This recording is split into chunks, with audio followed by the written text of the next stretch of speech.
This is Ukraine, the country that Russia invaded in February 2022. Russia launches a full-scale attack on Ukraine from multiple directions. Breaking news tonight, Russia launching a full-scale invasion of Ukraine. Western media has been telling us that Russia's President Putin is a tyrant who has lost touch with the reality and gone mad. That is why he invaded Ukraine against all logic and morality. If we do not stop the madman in the Kremlin, who has access to 6,000 nuclear warheads, he will invade the rest of Europe and eventually the United States. When the invasion started, like many of you, I was bombarded by the media that Putin had started unjustified invasion of an independent, democratic European country. First of all, prior to the invasion or even the annexation of Crimea, Ukraine was one of the most corrupt countries in the world and was ruled by oligarchs. Secondly, there is a problem with this narrative. If he's a madman as the US claims, wouldn't sending weapons to Ukraine add fuel to the fire and push him to use nuclear weapons, starting World War III? Well, according to Biden, Putin won't use the nukes. Now, do you see the conflicting narrative here? On one side, Putin has gone mad and lost touch with the reality that he wants to invade the rest of Europe and eventually the United States. However, on the other side, he's a rational and logical man, therefore he won't use them. So, what is the truth here? Most of the weapons that the United States sent to Ukraine are the type of weapons that would only allow Ukraine to defend itself and not attack, such as manned portable defense system, Stinger or Javelin. So Ukraine won't be able to conquer back the territories that Russia annexed. The only weapon that made a real difference on the ground is the HIMARS, but the US sent only a handful of them and many of them are already maybe destroyed. The US could have ended the conflict by sending like over 100 HIMARS, a few hundred tanks, or train Ukrainian pilots on to fly F-16s. But why is the US not sending enough weapons to Ukraine? Joe Biden wants you to believe that they want to help Ukraine, but at the same time not escalate the conflict. Then what is the point of arming Ukraine if it is going to end up losing the war at the end of the day? Wouldn't that just hurt Ukraine? The truth is that the United States does not want the conflict in Ukraine to end. The conflict in Ukraine hasn't started like in February 2022. It didn't even start in 2014 when Russia annexed Crimea. The US has been fueling the fire in Ukraine for the last 30 years. The United States and Russia has been meddling in Ukrainian elections, installing puppet regimes, and creating divisions among Ukrainians, and ultimately turning Ukraine into a proxy war between Russia and the US. So, here is what is really happening in Ukraine. Another major development of the day, another republic declaring its independence. This time, the vitally important Ukraine announced it would soon be leaving the Soviet Union.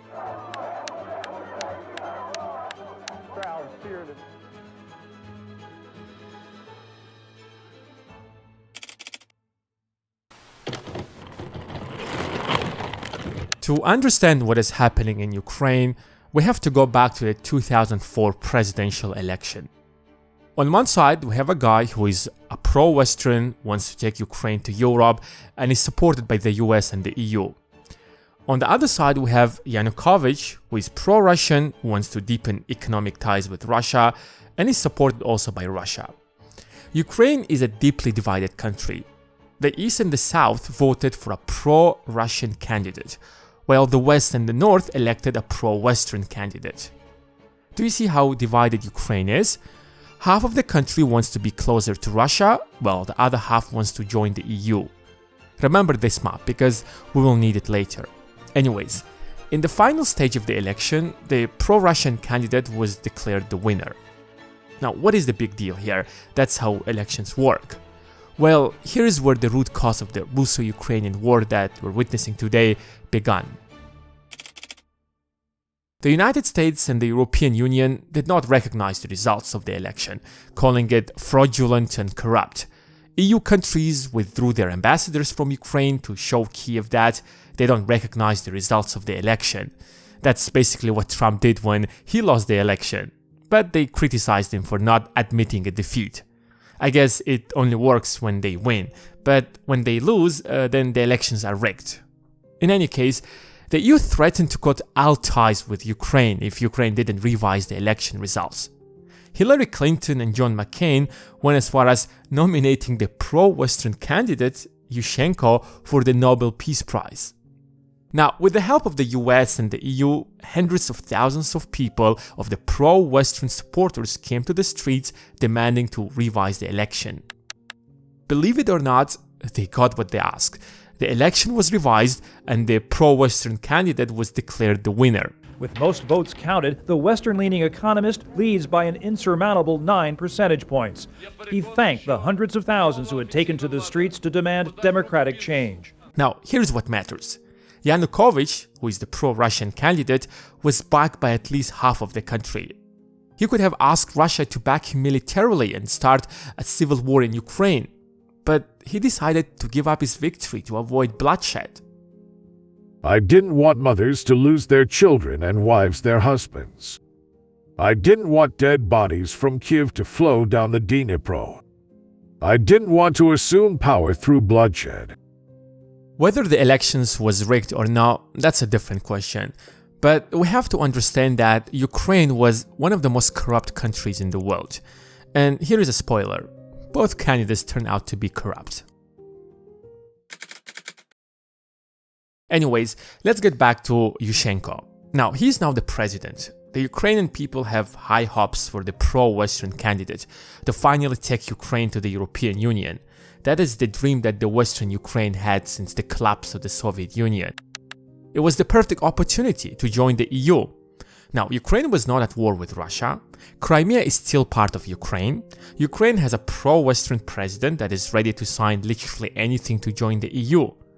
However, joining the EU turned out to be much more difficult than promising to do so. The EU made demands that would take Ukraine decades to meet. In 6 years of his presidency, the EU didn't give him a deal to sign, at least partially to integrate Ukraine to Europe. But now when Ukraine is at war with Russia, when the Ukrainian economy is destroyed, when its infrastructure is demolished, when its cities are decimated, the EU is like, we're ready to make you part of Europe, as long as you keep fighting Russia. Look, we signed a paper that will make it easy for you to join the EU when the war is over. Just don't be distracted, just keep fighting Russia. I'm not accusing the EU of anything, but it just doesn't look right. Anyways, let's get back to Yushchenko. With no real progress made by the pro-Western president and the fact that he was involved in multiple corruptional scandals, people got frustrated and tired. So in the next election, they elected a pro-Russian candidate, the same old guy, Yanukovych, whose victory was stolen in 2004. Even some of the western part of Ukraine voted for the pro-Russian candidate. When Yanukovych came to power, who is from the eastern Ukraine and ethnically Russian, the EU is like, here is a deal to sign to integrate Ukraine to the European Union. We didn't offer it to our guy who is pro-Western in his 6 years of presidency, but we know that you won't sign it, especially since we stole your victory in 2004, so here is the deal. That's just so pathetic. However, he made it clear to the West that Ukraine won't join NATO, since Ukraine is deeply interconnected with Russia, and joining NATO will provoke Russia. He wanted to balance between Russia and the West, while economically integrating Ukraine into the European Union, like Finland. So he started fulfilling all these demands that the EU made, and then told the EU that if Ukraine signs an economic deal with them and not Russia, they need at least $160 billion of loans within the next 3 years to offset the losses that Ukraine would make by signing this deal with the EU, since Russia will retaliate. Russia is their largest trade partner, and Ukraine relies on Russia for gas to heat up their homes in winter. Ukraine has been part of Russia for 500 years, so their economies, nations, and infrastructure are interconnected. He can't just abandon that overnight. If they sign this deal with the EU, Russia will retaliate by raising gas prices or increasing tariffs, so they need the loan to offset the losses. But the EU was like, are you kidding me? No one is going to give you that kind of money. Instead, we will give you $19 billion within 7 years. And even that money, you will only get it if you free up the former prime minister we supported in the last election, Tymoshenko. It doesn't matter that she was involved in corruptional scandals. She's our guy. So if you don't free her up, we won't sign the deal with you. But Tymoshenko was like, please, European Union, I'm ready to stay here in jail as long as you sign this deal with Ukraine. Forget about me, please. But the EU was like, nope. This freaks out Yanukovych. He realizes that he has met most of their demands. However, the European Union keeps making new demands and aren't ready to help Ukraine to offset the losses that Ukraine will have from signing this deal. In his view, EU were not serious. They were just trying to get the best out of Ukraine, and they were just treating Ukraine as a second class. So instead, he signs a deal with Russia, where Russia will loan Ukraine $15 billion and reduce the gas price by a third. This is not the best deal for Ukraine, but Ukraine's economy is already interconnected with Russia. And this is when the action starts. Protest erupts on the streets of Kiev. US officials march with protesters demanding Yanukovych to resign. Now, can you imagine for a moment that Russian ambassador marching with Trump supporters in the storm of Capitol? Anyways, protesters clashed with the police and it became violent. Protesters didn't leave the streets until they overthrew Yanukovych and took over the government. Now, this guy's election was once stolen and now he's ousted from the office and had to flee the country. Did the US orchestrate the coup in Ukraine? Here is the conversation between Victoria Nuland, assistant to the US Secretary of the State, and the US Ambassador to Ukraine, Jeffrey Pyatt. Good. So I don't think Klitsch should go into the government. I don't think it's necessary. I don't think it's a good idea. Yeah, I mean, I guess you think, what, in terms of him not going into the government, just let him sort of stay out and do his political homework and stuff. I'm just thinking in terms of sort of the process moving ahead, we want to keep the moderate Democrats together. The problem is going to be Tymoshenko and his guys. And, you know, I'm sure that's part of what Yanukovych is calculating on all of this. I think Yats is the guy who's got the economic experience, the governing experience. He's the guy, you know, what he needs is Klitsch and Tymoshenko on the outside. He needs to be talking to them 4 times a week, you know. I just think Klitsch going in, he's going to be at that level working for Yatsenyuk. It's just not going to work. That's exactly what happened. Yatsenyuk became the prime minister, Klitschko became the mayor of Kiev, and Tyagny-Bok didn't make it to the government. It is difficult to say to what extent the US interfered in removing Yanukovych from office, but the fact that the US has a long history of overthrowing governments that they don't like, and the fact that US officials formed a new government says a lot about US interference in the Ukraine. And here's the best part. Ukraine is ruled by oligarchs. And one of those oligarchs is Nikolai Zlochevsky, the founder of Burisma, a natural gas producer. Since Yanukovych was overthrown and now we have a pro-Western government, Zlochevsky hires Hunter Biden, the son of Joe Biden, who was the former vice president back then, to his board of directors for $50,000 per month. Hunter Biden knows nothing about the natural gas business, but the new pro-Western government in Ukraine wouldn't touch the company knowing that the son of the US vice president works there. Isn't that smart? I mean, it's just genius. He just made himself like immune against any investigations. However, the new federal prosecutor, Shokin, didn't care about Hunter Biden and still launched an investigation into Burisma, accusing it of corruption. And guess what Hunter Biden did? He asked his father to blackmail the Ukrainian president to get rid of the federal prosecutor. Assuming that there is and a new prosecutor general, I am prepared to do a public signing of the commitment for the $1 billion. And despite of the fact that we didn't have any corruption charges, we don't have any information about he doing something wrong, I especially asked him, no, it was the day before yesterday, I especially asked him to resign. The former Ukrainian president is telling Biden that there is no evidence or whatsoever that the federal prosecutor is corrupted, but he fired him anyway just to please Biden so that he would sign the $1 billion aid to Ukraine. So, a Ukrainian oligarch bribes Hunter Biden to protect his firm, and in exchange Hunter Biden asks his father, the former vice president, to blackmail the president of Ukraine to fire the federal prosecutor of another independent country. I mean, isn't just that pure corruption? I'm not sure to what extent Ukraine is independent at this point. And the worst part about it is that Biden publicly acknowledged that he has blackmailed the president of Ukraine. I looked, I said, I'm leaving in 6 hours. If the prosecutor's not fired, you're not getting the money.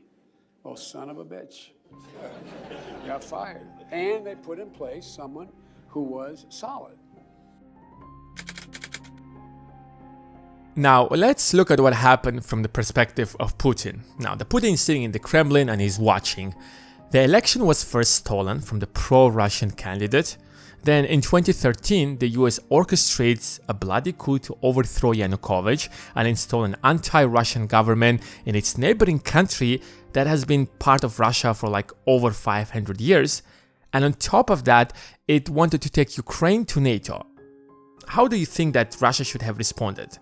It annexed Crimea, fearing that if Ukraine joins NATO, Russia will lose its most important navy fleet that has been in Crimea for like hundreds of years, and ensures that Russia can trade with the world. But if Ukraine joins NATO, it will lose that advantage. I'm not defending Russia here, but just imagine for a moment that Russia overthrows the Canadian president and installs a pro-Russian government. What do you think the US response would be? Don't you think that the US would invade Canada to restore a pro-American government? Of course it would. Look at what the US did to Cuba when Cuba built close ties with the Soviet Union. Anyways, Russia no longer trusts the US or the EU, so it starts supporting the separatists in Donbass that want to break away from Ukraine. France and Germany bring both parties to the negotiations table to sign the Minsk agreement. I won't get into the details of the agreement, but in short, Russia had to stop supporting the separatists in Donbass, while Ukraine would reform its constitution and grant Donbass more autonomy. Ukraine keeps postponing giving Donbass autonomy, accusing Russia of not fulfilling its part of the agreement, while Putin accuses Ukraine of overthrowing the pro-Russian president and wouldn't stop until Ukraine first fulfilled its part of the deal. Meanwhile, while Russia and Ukraine are accusing each other, the US is sending military aid to Ukraine, helping Ukraine to rebuild its military and prepare for war with Russia. Here is the former president of Ukraine publicly acknowledging that the Minsk agreement bought Ukraine time, including to build its army, by freezing the conflict with Russia. Here is the former Chancellor of Germany, who was supposed to ensure that Minsk agreements are implemented, acknowledging that the purpose of the Minsk agreement had been an attempt to give Ukraine time to build up its defenses. So time was clearly not on the side of Putin. The longer he waited, the more NATO would rebuild the Ukrainian military and the faster Ukraine would join NATO. And if Ukraine joins NATO, Ukraine will be a US puppet state forever, since any attack on a NATO member shall be considered an attack against them all. Let's recap everything. A pro-Russian candidate wins the presidential election, but the US and the EU intervene to revise the election results and install a pro-Western president. Within 6 years of the pro-Western president, the EU doesn't offer a deal for Ukraine to be integrated to the EU. So, in the next election, when the pro-Russian president wins the election, the EU offers a bad deal to sign that he refuses to do so. Then the US orchestrates a coup and removes him from office and installs a pro-Western government that wants to take Ukraine to NATO and starts rebuilding Ukrainian military. Then in 2019, Zelensky makes it clear that Ukraine will definitely join NATO. So Russia invades Ukraine to prevent that from happening. Does that mean that Putin is the good guy here? No, absolutely no. Everyone is just corrupt and everyone is just working for their own interest. However, the Western media wants you to believe that Putin has gone mad and lost touch with the reality and started unjustified war against a democratic European country, and we are helping Ukraine to fight for their freedom because we care about Ukrainians. It's just one big lie. If the West truly wanted to help Ukraine, they could have agreed to grant Ukraine the $160 billion loan over 3 years to offset the losses Ukraine would make by signing an economic deal with the European Union, or offer Ukraine an economic deal when it was not at war with Russia and had a pro-Western president. No, we don't do that kind of a deal. But giving Ukraine $76 billion in military aid in a single year to fight Russia? Yes, that's the kind of deal we would make. And guess where the $76 billion went to? They never left the US. The United States sends its outdated weapons to Ukraine and gave that money to the US military-industrial complex like Lockheed Martin, Boeing or Raytheon to refill its inventory with new weapons. So if Ukraine wins this war, it will have to borrow massive loans from US to pay US companies to rebuild its infrastructure, roads, schools, bridges, and everything else. It will take Ukraine like decades to repay its debts to US. And US corporations will have a new market to explore. While if it loses the war, then the money never left the US in the first place. And it turned an entire world against Russia, depleting Russia of the resources it generated over the last 20 years, and Russia gets an entirely destroyed Ukraine. The United States wins either way. Especially the oil companies. Before the pandemic started, Saudi Arabia cut prices and boosted production, trying to just bankrupt small manufacturers and drive them out of the market. Then the pandemic reduced the demand, further causing a sharp decline in prices. However, the war in Ukraine shot prices to the roof, helping US oil companies to just finally make massive profits in a very, very long time. The point of the video isn't to glorify Putin or accuse the US of yet again ruining another country, but to show you the viciously profitable business of war, and the victim this time is Ukraine. Every business is a war. Instead of weapons, we use different tools and strategies to defeat our competitors and dominate the industry, like Amazon with e-commerce or Facebook did with social media. All of these CEOs use different strategies that Sun Tzu has laid down in his book The Art of War over 2,000 years ago. But it's just so difficult to read books in the age of TikTok and social media. Our attention span has been squeezed so much that most people don't have the patience to read a 200-page book. But don't worry, I've got a solution for you. It's called short form. It's one of the best investments you can make in yourself. It takes a book, let's say The Art of War by Sun Tzu, and covers all key ideas in one-page summary, and then gives you further analysis in a chapter-by-chapter breakdown. They are super detailed, so you get the book's key points at a deep level without the fluff. There is an audio feature so you can learn on the go, and after each chapter, they have interactive exercises to help you retain what you have read. You can start reading books while you're on subway, waiting for a coffee, or before going to bed. Use my link in the description to get a free trial and a 20% discount on the annual subscription, which is 2 months free. If you have guys enjoyed this video, make sure to give it a thumbs up and follow us on Instagram. We post a lot of content which you will enjoy. Just shoot me a message on Insta and say hi. Thanks for watching and see you in the next one.